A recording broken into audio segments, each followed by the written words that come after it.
Saint-Germain à Dom. Bonjour, c'est Clémence, psychomotricienne à l'accueil de jour Saint-Germain. Et je vous retrouve aujourd'hui pour vous proposer un atelier autour des jeux de mémoire et autres jeux de la langue française. Je vous laisse vous installer confortablement, vous concentrer. Est-ce que vous êtes prêts ? C'est parti pour notre série de questions. Quelle est la bonne terminaison ? Il eût voulu que vous A. Prenassiez sa main 2. Prissiez sa main ou 3. Preniez sa main. Je vous laisse réfléchir un instant, choisir l'une de ces réponses.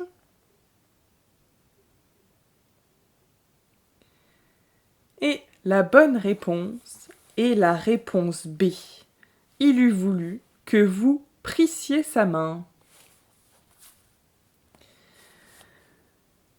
Quelle est la première personne du pluriel du verbe frire conjugué au présent de l'indicatif ?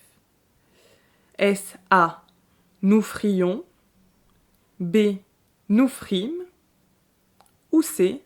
Elle n'existe pas.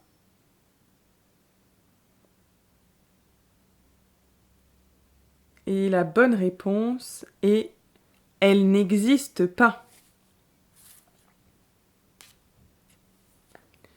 Autre question. Le nom commun hymne peut être masculin ou féminin. Est-ce vrai ou faux ?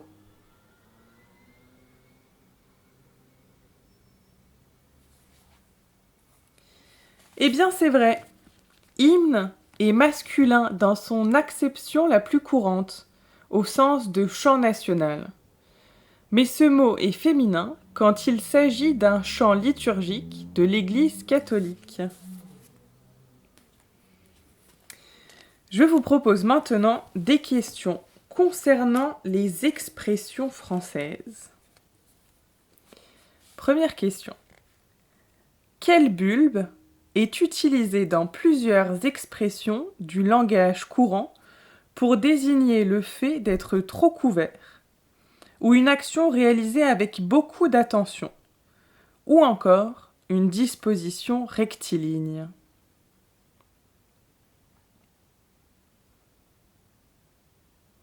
Je vous laisse réfléchir un instant. On recherche un bulbe utilisé dans plusieurs expressions du langage courant. Et il s'agit de l'oignon. On dit ainsi être couvert comme un oignon, aux petits oignons, ou encore l'expression en rang d'oignons.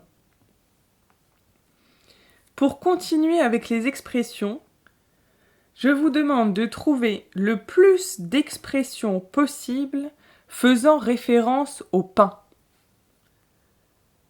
Voilà, des expressions dans lesquelles on trouve le mot pain. Je vous laisse quelques minutes pour réfléchir. Vous pouvez noter toutes les propositions qui vous viennent sur un papier ou un carnet.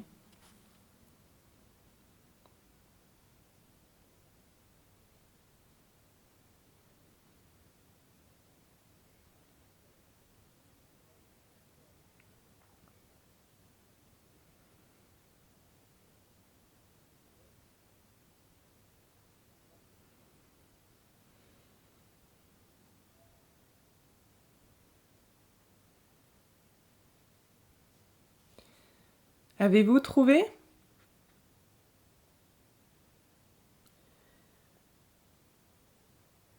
Nous avions donc, parmi les expressions qui contiennent le mot pain, gagner son pain à la sueur de son front, ôter le pain de la bouche, je ne mange pas de ce pain-là, ça ne mange pas de pain, bon comme le bon pain, acheter pour une bouchée de pain, manger son pain blanc, long comme un jour sans pain, avoir du pain sur la planche, avoir plus de la moitié de son pain cuit, c'est du pain béni, ou encore se répandre comme des petits pains. Vous voyez qu'il existe nombre d'expressions avec le mot pain. Question suivante. Que signifie être coiffé de quelqu'un? Est-ce A.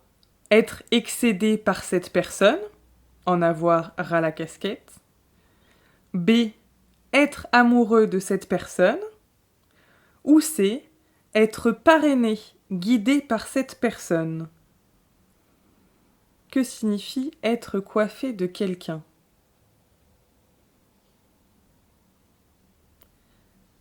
Eh bien, c'est la réponse B, qui signifie être amoureux de cette personne.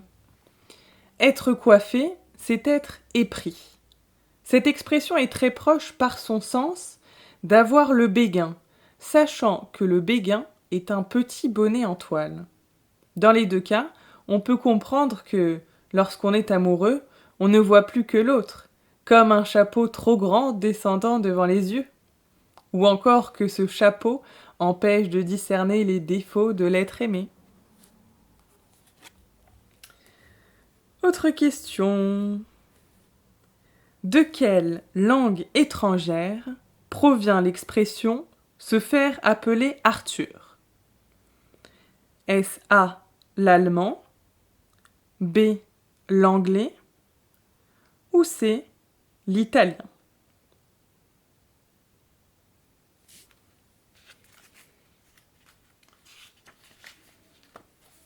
Vous avez trouvé? Eh bien, c'est la réponse A, l'allemand. En effet, cette expression remonte à la Seconde Guerre mondiale, lorsque le couvre-feu régissait la vie des Français en zone occupée. À certaines périodes de l'année, il commençait dès 8 heures, et les patrouilles allemandes arpentaient alors le pavé en criant « 8 Uhr », ce qui signifie 8 heures. Celui qui s'était fait appeler Arthur était celui qui avait été interpellé pour ne pas être rentré à temps. Autre expression. Parmi ces propositions, quelle est l'expression exacte? Est-ce A. Aller de concert, B. Aller de conserve ou C. Les deux?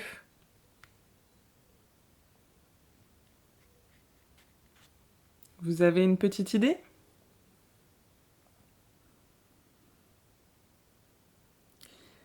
Eh bien, les deux expressions sont justes. Aller de concert fait allusion à un groupe de personnes qui poursuivent un même but. Concert s'entendant alors dans le sens de concertation. Aller de conserve est une expression qui emprunte au domaine de la navigation. Au XVIe siècle, les bateaux voguant dans des zones dangereuses ou infestées de pirates se faisaient accompagner par un vaisseau appelé conserve, qui avait pour mission de les protéger. Dans les deux cas, de concert ou de conserve peut bien être employé pour exprimer l'idée d'harmonie, de but commun.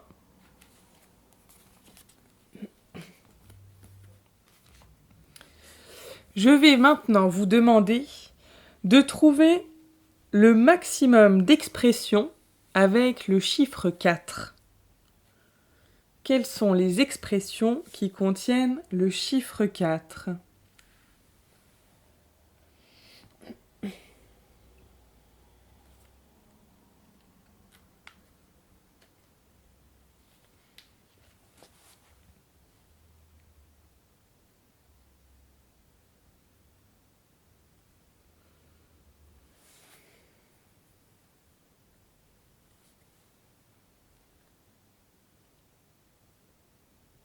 Alors, combien en avez-vous trouvé?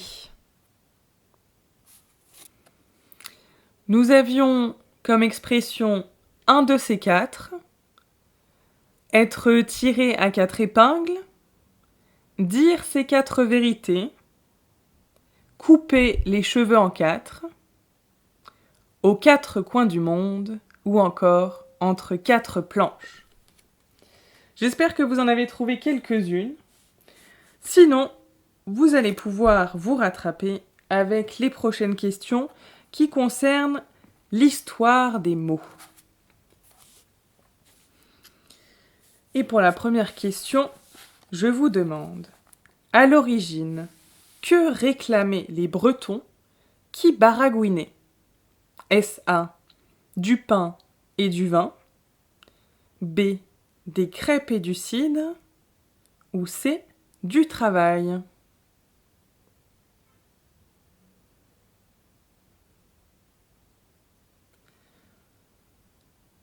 À l'origine, que réclamaient les Bretons qui baragouinaient?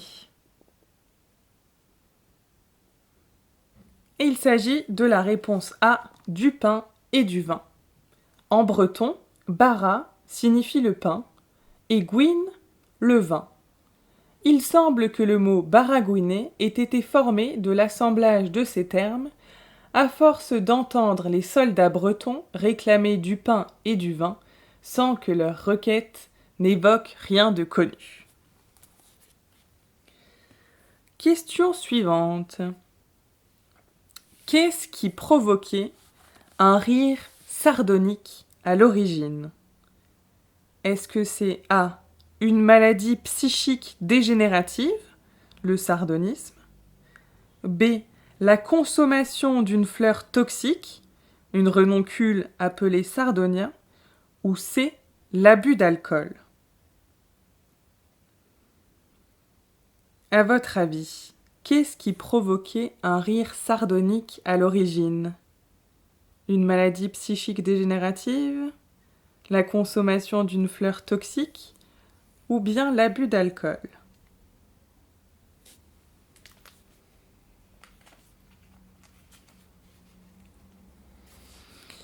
Eh bien, la bonne réponse, c'est la consommation d'une fleur toxique. En effet, le rire sardonique consiste en une contraction des muscles du visage afin d'exprimer sa moquerie. Cette appellation provient de la plante sardonia, une renoncule de Sardaigne toxique dont la consommation entraînait une distension des nerfs qui laissait penser que le malade riait.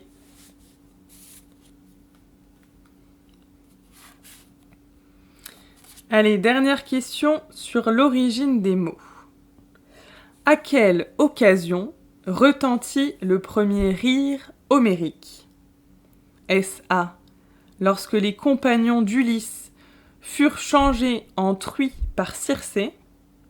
B, lorsque Pasiphae s'unit à un taureau et engendra le Minotaure?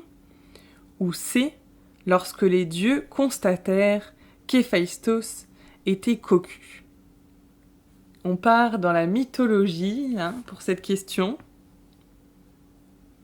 Alors, à quelle occasion retentit le premier rire homérique?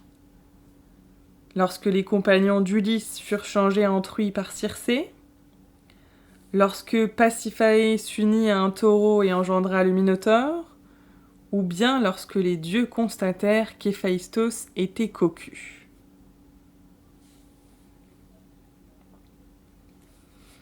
Eh bien, c'est la dernière réponse. Le dieu des forges, Héphaïstos, avait épousé Aphrodite, déesse de la beauté. Mais cette dernière était volage, et elle trompa notamment son époux avec Arès. Pour se venger, Héphaïstos installa un piège dans le lit d'Aphrodite, un filet qu'il referma sur le couple adultère, et convoqua les dieux de l'Olympe. Mais en constatant la tromperie, tous partirent d'un rire inextinguible qualifié d'homérique. Voilà pour la petite histoire mythologique. Je vous propose maintenant un autre jeu de mémoire et je vous propose de trouver les cris des différents animaux. Alors, par exemple, on dit que l'abeille bourdonne ou bien vrombit. Que dit-on de la baleine? Savez-vous quel est le cri de la baleine? Eh bien, la baleine chante. Que fait le canard?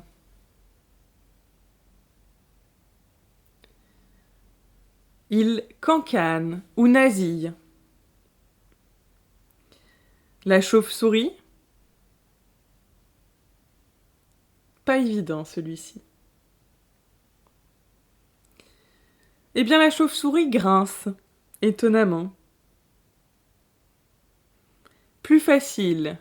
Que fait le cochon? Eh bien il grogne, ou alors on peut dire qu'il grouine. Le dindon glougloute. Le lapin clapit ou glapit, avec un C ou un G. Les deux fonctionnent. Et un dernier, le serpent. Eh bien, le serpent siffle.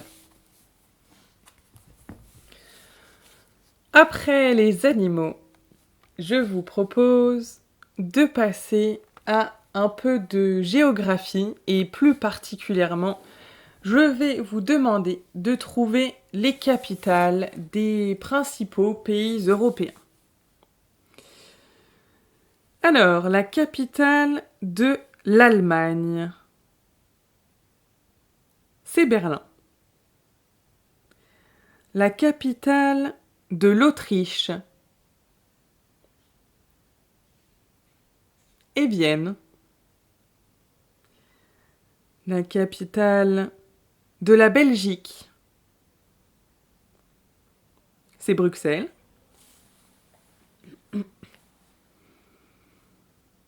La Biélorussie a pour capitale Minsk. Quelle est la capitale de la Bosnie-Herzégovine? Il s'agit bien de Sarajevo.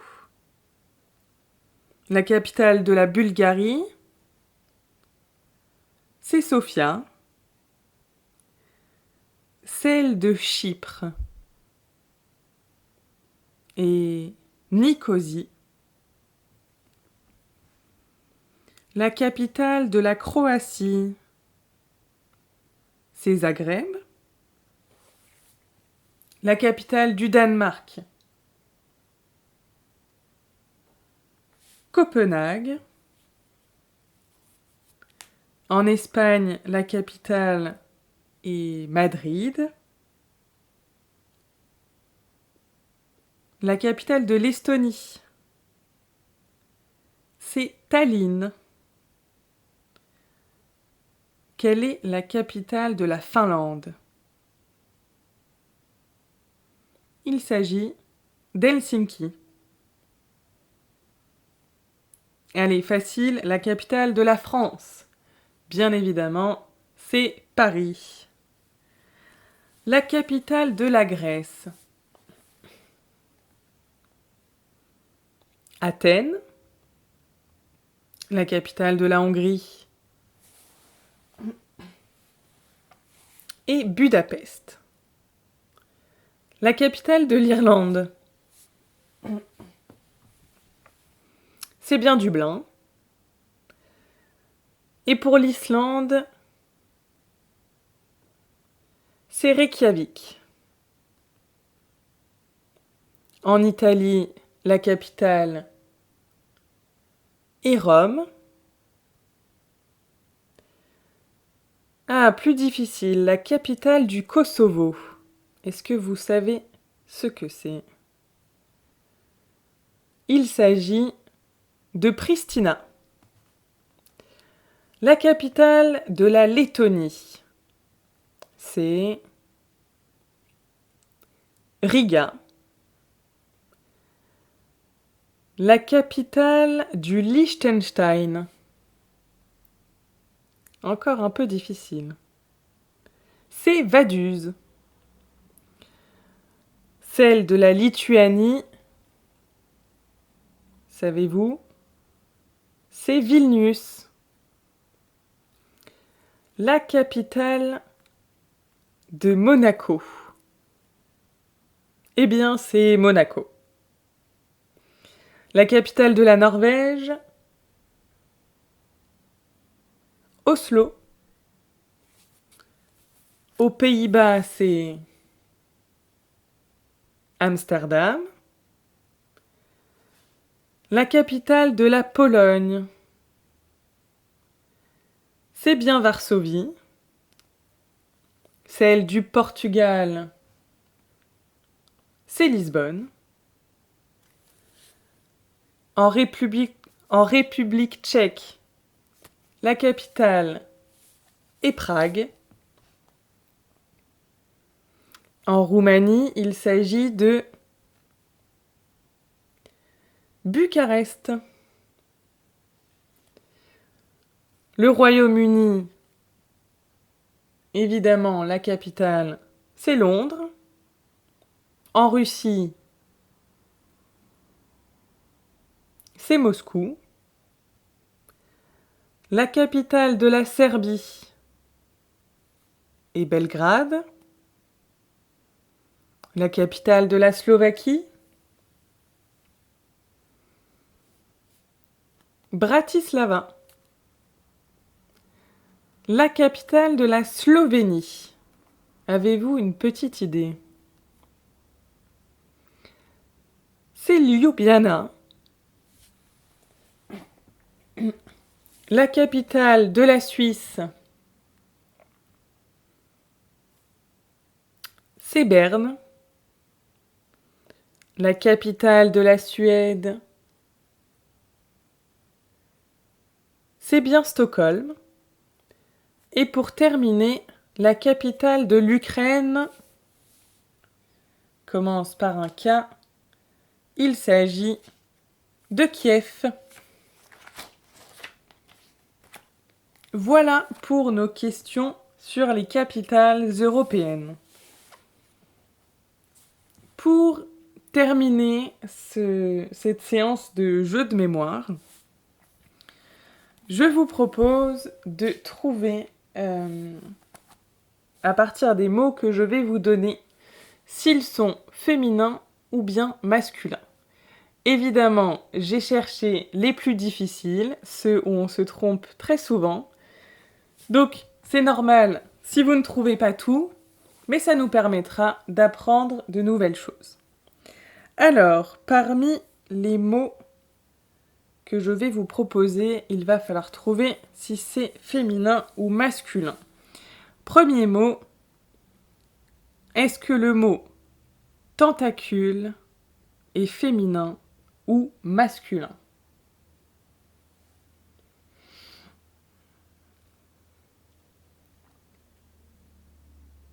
Vous avez trouvé? Eh bien, tentacule est masculin. On dit bien un tentacule. Le mot altère est-il masculin ou féminin? Altère.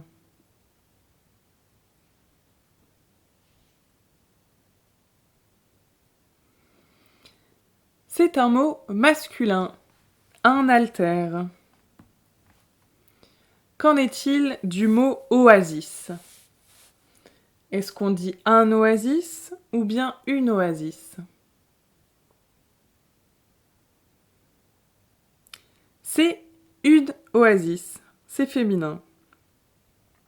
Qu'en est-il du mot échappatoire? Féminin ou masculin?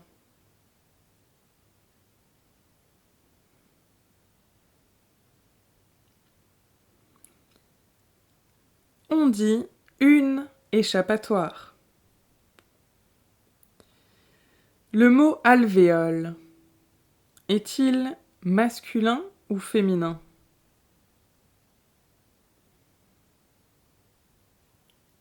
Il s'agit d'un alvéole. C'est un mot masculin.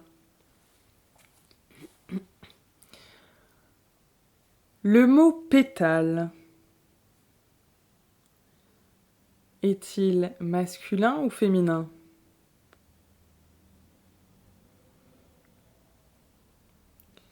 L'erreur est courante, mais on dit bien un pétale. c'est masculin.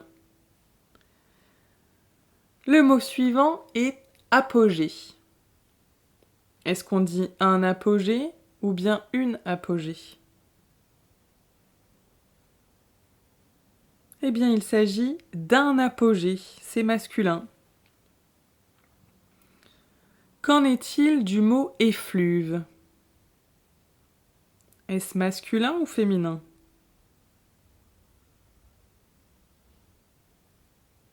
Encore un mot masculin, un effluve. Apostrophe, est-il masculin ou féminin?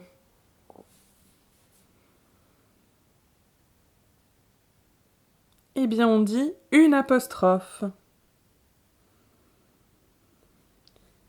Et pour terminer, quel est le genre du mot atmosphère? Est-ce féminin ou masculin?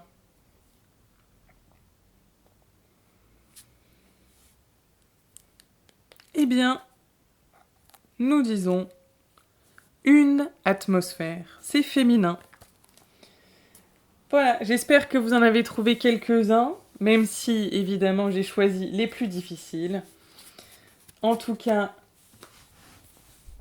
c'était un plaisir de vous proposer ces quelques jeux de mémoire. On va s'arrêter là pour aujourd'hui et je vous dis à très vite pour une nouvelle séance de jeux de mémoire. Saint-Germain, À Dom.